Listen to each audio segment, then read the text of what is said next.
Hello, Mark Crossfield here. We're hitting Titleist CB forged up against TaylorMade's Tour Preferred MC, the Mark Crossfield iron. We're going to give these two irons a hit. They're going to appeal to similar standards of golfers. They're kind of filling a similar brief almost, I would say. So let's compare them. We've got Pro V1X balls from Titleist, my gaming ball on the ground. We've also got GC2. We're going to collect some number with the real balls and present to you to show you how these clubs might perform and help you or not in your golf game. Let's get stuck in.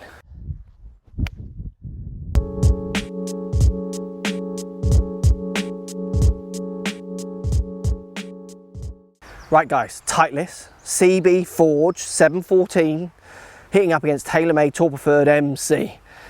Clubs are getting longer and longer, the names of them are just getting longer and longer. Right, we've got 714.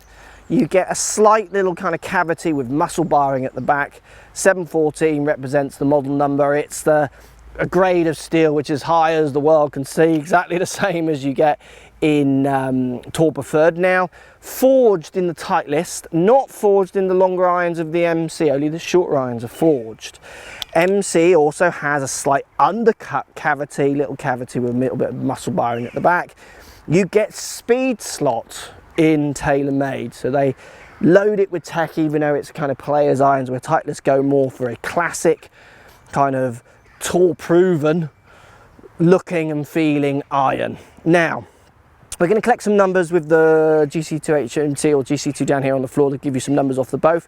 When I put both of these clubs down to the ball, which a good player would do, the kind of standard player would look at these clubs, would put them both down at the ground and we would really be keen on how they look. They both look very nice, slender top lines, classic in their appearance. I mean, for me, Titleist wins on looks. It's a prettier shape.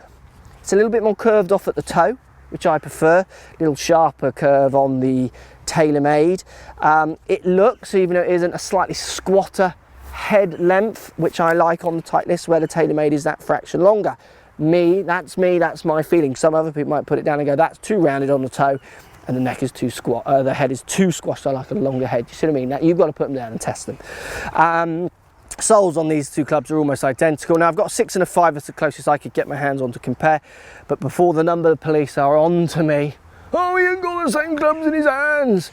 Obviously, if my 6 iron goes X, I'm looking for my 5 iron to fit into those gaps and so on, so we can get a comparison on distance on these as well, because hopefully lots of you know how far your 6 iron and your 5 iron go.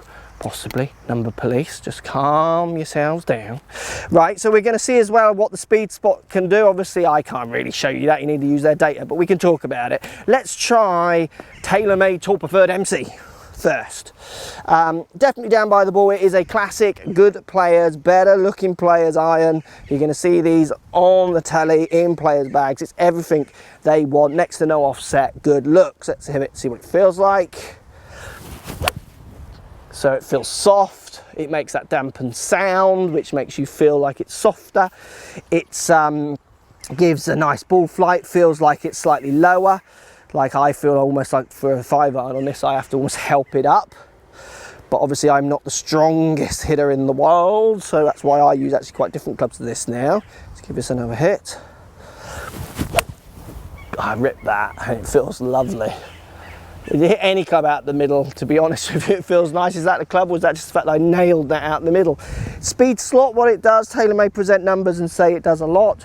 How many shots it will save you in a year, that's a question I can't answer you. You would have to buy a set and see, if any, or certainly let us know, post comments, tell us how many shots it saved you. But certainly for me, what I like about this club, even though I prefer to look at a Titleist, is if you can get classic looks, which you're getting close to here. I think there's nicer looking ones, but it still looks good, and it might, and that's my opinion, looks, isn't it? Look at this shirt, you know, I think this shirt looks fine. But for for me, just to get back to the point, the tech in the bottom, that speed slot, if it does help you in the longer irons, but you still get that classic look, then that's only a good thing in it. The fact they're trying to push that envelope as far as they can. So I know I'm a bit skeptical about speed slot on what it does, but the fact that it might do anything, they did present some data to me, and I can't remember the exact numbers, and it was quite interesting how they worked out with a speed slot over a year. It might save someone, like they did it on Garcia's kind of stats, it might save him like 5 or 8 shots or whatever it is, subject to him hitting the ball in that place a number of times and just getting a little bit more out of that. So the face a little bit friendlier across the whole face because of it, even though you get that classic look. Let's give it one more hit. Again, hit that nice, and that's flying up fine. It'd be interesting to see the numbers on these two clubs. They're interesting. I almost feel like I could game a set of these, and because I do love the look of these. I know I use much chunkier, but I feel like I could game them, and every time I hit them, the more I hit them, speed slot is kind of growing on me a bit more. Let's compare them up to the Titleist. Right guys, Titleist. Forged, so if you want your forge, this one here through the whole set. It's the CB, little bit of cavity, very pretty little head.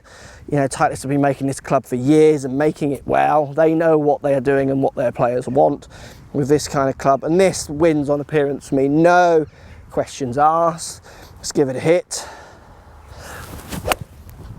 Feel off the face. To be honest with you, I don't think I would feel. They sound the same, they feel the same. Not much in them at all.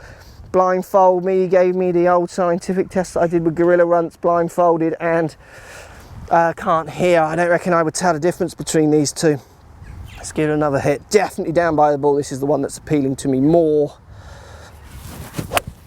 Again, I hit that. Wow, it feels like it goes through the turf so easily, but that's just a bit of a cliche statement with this kind of clubs. But yes, it does feel like that. Maybe I just want it to feel like that. I've got no evidence to back that up. Let's give that one more hit. Classic thin top lines, next to no offset. Chromed kind of satiny finish. It does just look great, this club. I can understand why so many people put it in their bags. Again, I rip that. Titleist have such heritage in the game and people do buy into that, and I understand that. If you get two clubs here, when we look at the numbers that perform the same, looks for me are going to do it on Titleist. That brand as well, I do like that brand in this style of club. Let's look at these numbers. Right guys, numbers time. Let's look at TaylorMade 5-iron MC carrying 185, spitting near 5,000 revs, peak heighting at 32. 185 with a 5-iron from that style of club is pretty good. Now the loft of that 5-iron is 26 degrees. I don't know the loft of my JPX offhand, I'd have to look it up, but that's a strongish loft, 1 degree maybe strongish for that kind of club. So if we compare that to the Titleist, 170 average carry. I had to hit an extra shot in there as well. You can see the last thing, I've hit 4 on this one because the first 2 were quite scabby, and that's the thing with all of these clubs. If you scab them a little bit, they will punish you on distance. So 15 yards further from 5-iron to 6-iron. I get that gap a little bit as well on my set of irons. It's a kind of a crossover, that 6-iron to 5-iron for me, where I can get the distances quite differently. But my top 6-iron 174 with Titleist down to 184, 186, which is my top 5-iron. It's actually 10 to 12 yards. So I would argue there's nothing in distance in these ones. Nothing. I wouldn't say the speed slot's giving me any more distance. I might feel if I hit enough shots, I probably could find that I would get more consistent distance with that speed spot, is what maybe TaylorMade would argue. I'd have to hit a lot of shots to really quantify that. So for me on those two clubs, hard to choose. I do buy into that speed slot a little bit the more I hit it, but they're very, very close. 5.7 spin down to 500 almost with the TaylorMade. You've got to remember it's 6-iron to 5-iron. Interesting, 32 peak height, 6-iron, 32 peak height with the 5-iron, same height, launching 2 degrees higher in the Titleist. The Titleist, I think, is 31 degrees of loft in the 6-iron. So I would argue that they're 1 degree stronger in loft. Not much in those guys, really, really close. You need to go and try them and check and see which one. I mean, I would choose a Titleist because I like the look of it. And then I might choose to get it tall lofted, 1 or 2 degrees stronger lofted through certain numbers of the clubs until I can't launch it high enough and I'd have to keep a loft on, like on the 3-iron or something. Because you've got to remember, these are custom fittable. If you get these custom fitted up, you could probably get any numbers you want out of them. So if I wanted that 6-iron to go further from Titleist and the 5-iron from TaylorMade, I could get them stronger lofted or not. Something to bear in mind. Two very good clubs. Titleist for me just wins it on appearance. You got to go and test the speed slot. I'm still jury out on it. It does more. I don't know. I need to test it a bit more. Let me know what you think. Post comments down below. Love to hear what you've got to say. Really close numbers as you'd expect. What can these clubs really do? They're very close. I'd love to hear your thoughts. Post comments as always. Speak to you soon. So if you like what's going on here, don't be afraid to subscribe to the channel. Also thumbs up the video, post comments. Love to hear what you guys got to say. Let's keep it social. The more we talk, the more we share, the easier this game will get for everybody. So if you want to find me on Facebook here, you can find me on Facebook. If you want to tweet me, find me on Twitter here as well. Just follow the links, all in the description. Come and join the show. Get active, get involved, get playing some better golf. Thanks for watching.